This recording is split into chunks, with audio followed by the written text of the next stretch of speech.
Hey Gulls fans! Welcome to How to Hockey with the San Diego Gulls. This week we will be covering how the ice is set up and what each painted marking means.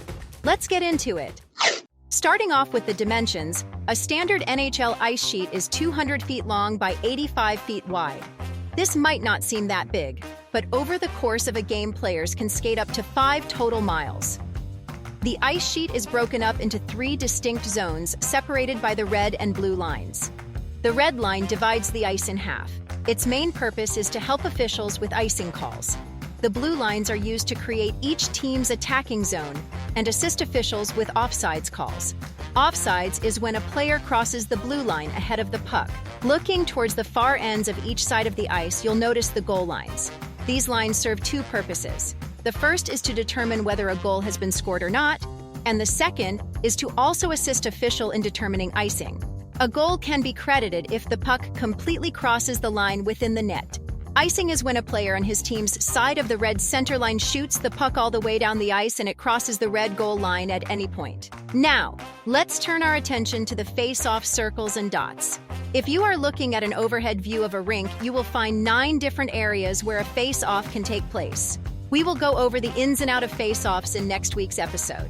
In each attacking zone, you will find 2 large face-off circles, while in the neutral zone you can find 1 large face-off circle and 4 smaller surrounding dots. On the face-off circles, you will notice 2 small lines on each side of the circle. These are used to separate the opposing wingers to allow a fair battle for the puck. The circles also act as a barrier, keeping each face-off as fair as possible. Next, there are the goalie creases. These are a protected zone in front of each goal, and they are painted blue. The crease is used to give goalies a fair way to make saves without worry of being hit or crammed in their net.